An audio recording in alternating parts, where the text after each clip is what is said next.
We're going to talk a little bit about how we put windows into a rastra wall. I've got this small sample here that will show you how you cut the rastra to receive the window rough buck. You set your window where there's a vertical hole, and you come in and trim that with a chainsaw so that your 2x6 will come straight down inside the hole like this. And you can see one already placed behind us where we have the outer rough buck, which is a treated 2x6, the inner rough buck, which is a treated 2x4. And in this case, we set up the rastra on the sides and on the bottom, manufactured the rough buck, and then dropped the whole thing into place, and then went overhead with the rest of the rastra. It's a very good idea when you're building your house to have your windows on site and to make all your rough bucks before you start construction, to make sure that they're ready to drop in as you're going up. One of the neat things about rastra is that even though you've laid up the wall, you can come back in and cut with a chainsaw the size of the window you want to your outer rough buck, then drop it down in, push it up against the wall, and you'll see these little 2-inch pieces, or 1.5 by 1.5 pieces, that we simply glued in around the edge of the window. That way we can put any size of window in even after the fact. The grout falls in from the top of the wall and falls down into the cells, filling them horizontally and vertically at the same time. But sometimes under a window what happens is that the grout falls down in kind of a catenary arch like this, and we don't get any grout under the windows. We want grout under the windows to make sure that everything is solid and strong, so it's a very simple thing to take your chainsaw and cut out a little keyhole and fill that by hand. Then always save the piece you cut out, because we don't like to waste things with rastra. Stick it back in and put a little glue around the edge, and we've got a finished window. For the doors, it's very similar to a window buck. We have a 2x6 outer rough buck and a 2x4 inner rough buck. Again, set into the wall the same way with the anchor bolts, which you can't see because it's behind the 2x4. And this is all blocked out to receive the door. Here's how to make an arch in 4 easy steps. Step 1. Set up shoring underneath the arch. Scribe the radius with spray paint. Step 2. Cut about 3/4 the way through the rastra wall with your chainsaw. Insert a 9-inch piece of 1/4-inch masonite. Step 3. Be sure to place your vertical steel, then grout the wall. Step 4. Remove the masonite and cut the rest of the way through the rastra wall. Remove the rastra beneath the arch, then remove the shoring, and voila, a beautiful arch. We're looking at here a 2x12 treated ledger. This is the board that holds up the trusses for the second floor. And the way we put this up here is we drilled holes in the board. We put in these anchor bolts with washers and nuts. And then these anchor bolts are 10 inches long and went back into the wall where we had cut out a 4-inch by 4-inch by 4-inch square of the rastra so that when we poured the concrete it'll come out and touch the board. And these were set up at 15 inches on center where we know we have a vertical cell. The board then was wired with baling wire through the rastra with a little twist tie on the back side.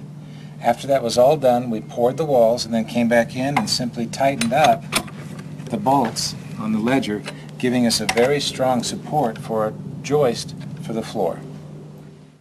If you haven't set your anchor bolts prior to grouting, it's okay. You can attach your door jambs or wall plates by simply drilling through the rastra with a hammer drill into one of the concrete cores, inserting an anchor wedge or anchor bolt, and then wedging it down. This panel was damaged in shipping, and you can see this crack that happened along here, and we put a little bit of glue in there to reinforce it. But you know, when we grout the walls and that concrete's coming down, it's very wet and very heavy, sometimes we have what's called a blowout. But you can be prepared for it, and what we've done is we took pre-measured 12-inch all threads, in this case it's a 1/4 inch, had nuts and washers prepared, and we took big pieces of scrap leftover plywood and drilled a hole right in the middle. Ran this through and bolted on that piece of plywood to stop the concrete from leaking out of this hole.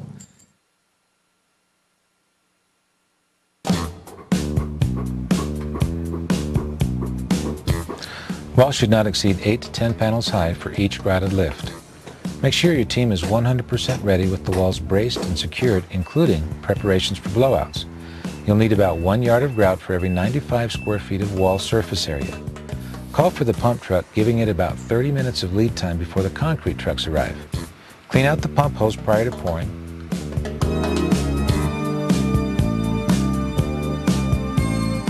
If at all possible, get an operator familiar with the Rastra building system.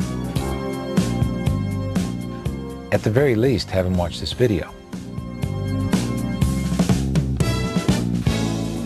The grout mix, different from regular concrete, should be about 3,000 psi with 5.5 sack 3/8 inch pea gravel with a slump of between 9 and 10.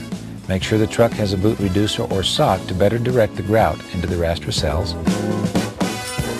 If it's a hot day, wet the cells with a garden hose prior to pouring. Helps the grout get down to the bottom. The walls fill quickly with the grout running vertically and horizontally. Pour until all cells are full and trowel finish the top flush.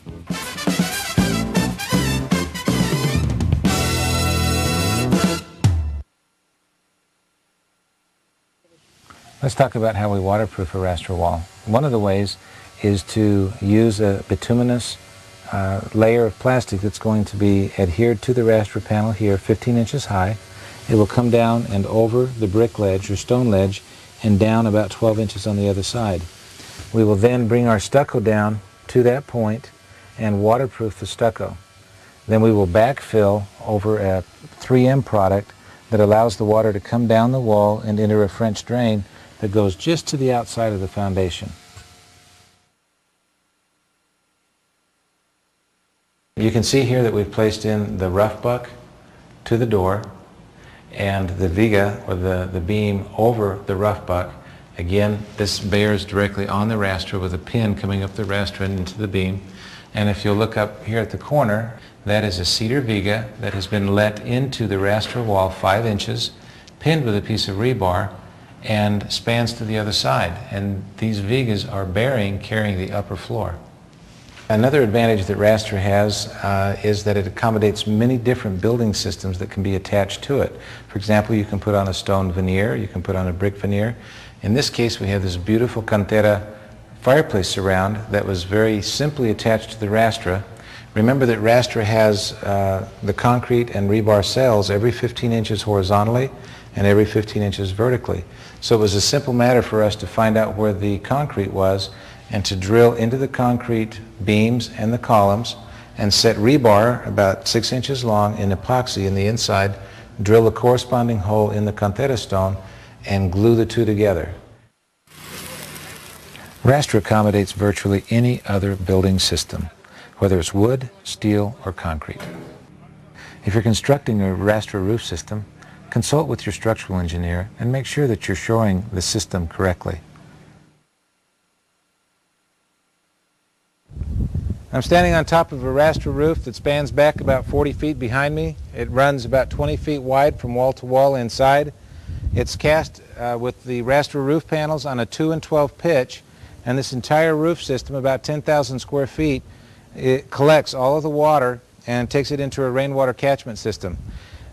On this building, we used a standard Rastra roof panel set on the top of Rastra wall panels that were cut on an arc, and the panel set directly on top. There's about 3 inches of concrete placed on top of the Rastra panel along with the rebar and the wire mesh.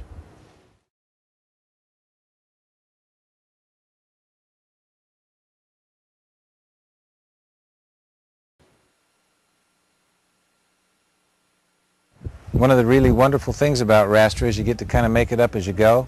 In this case, we had quite a few leftover roof panels and used them to form this wall, standing them up vertically, putting the holes piggybacking each other, and then in the top we cut a little groove to create a bond beam and laced the whole thing together with a number 4 rebar.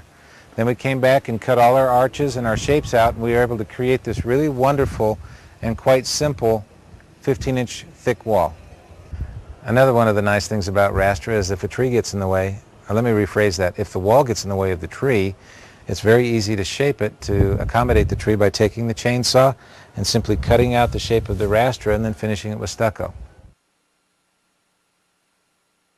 And actually on the inside of the house, you can't tell where the house is because it kills all the exterior noise. And we've got a highway approximately 120 feet from the house. I'm pretty good at intuiting how to do things, but there's a wealth of information on the Rastra website, good pictures and good engineering data. And I put my own slant on it. There's no really right way or wrong way. It's a very forgiving product.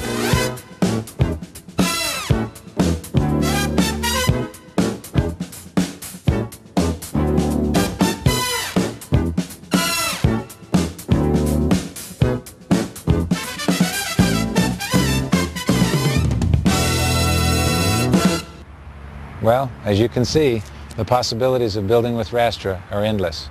Build your dream.